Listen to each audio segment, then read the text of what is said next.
Hi there, my name is Jonathan Silver. I'm a Student Intervention Director here at Oak Park and River Forest High School. I want to talk to you a little bit today about bullying and the effects it has. I'm going to start with a personal story actually. When I was in high school, I had a neighbor a few doors down and he was a bullying victim, picked on all the time. I wasn't exactly Mr. Popular, but there was a particular day when I was asked to do the bullying. And I was supposed to get off the bus and beat this kid up.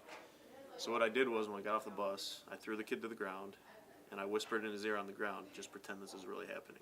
And I proceeded to throw a bunch of punches and hit the grass, and I could hear everyone on the bus laughing and cheering as the bus pulled away.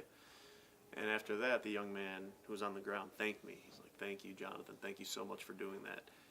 And it made me feel good for about a minute. And then I thought to myself, what did that really accomplish? Did I really do a good deed? And I want you to keep that story in mind as I talk to you about bullying for a couple minutes. And my point here is not to preach, it's not to act like a father figure, but just to enlighten you a little bit on bullying. And I don't like to read off a script, but I'm going to read for you the definition of bullying from antibullying.gov. Bullying is any unwanted or aggressive behavior that involves a real or perceived power imbalance.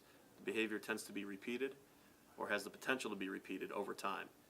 Bullying includes, but is not limited to, actions such as making threats, spreading rumors, attacking someone verbally or physically, and excluding somebody from a group on purpose, which is also known as ostracism. I would argue that when I threw that kid on the ground and pretended to beat him up, people got a good laugh out of it. It was certainly, could have been construed as threatening toward the young man, so while I didn't have the heart to physically harm him, I would say that what I did emotionally damaged him too, and I just took the easy way out. I think bullying is oftentimes one of the most overused and underused words we have in our society. Not everything that gets said from one student to another is bullying. It's perfectly acceptable for two students to go back and forth and have a healthy argument. At the same time, a lot of people, students and adults, tend to look the other way when real bullying is going on. So you have to ask yourself a question. If you're engaging in a behavior, you have to consider the other person's point of view. Do you think they want to engage in the behavior? Are they viewing it as fun, or are they feeling victimized? As a student intervention director here, I've seen plenty of bullying over the years. We've had instances on a team where we had to go in and talk to the team because the word faggot was being thrown around toward people. That obviously entailed bullying. We've had students put Instagram pictures of other students on the internet and adults in the building using inappropriate language, commenting on their body size.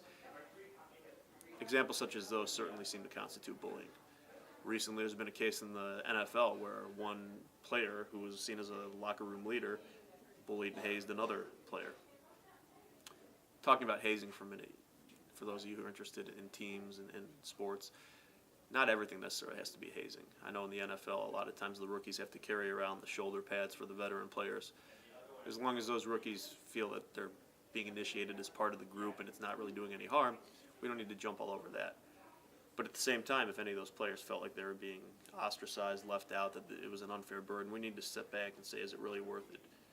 A couple statistics to share with you. This is from ABC News. 30% of high school students are bullies or are victims of bullying. 160,000 students in our country stay home every day due to fear of being bullied.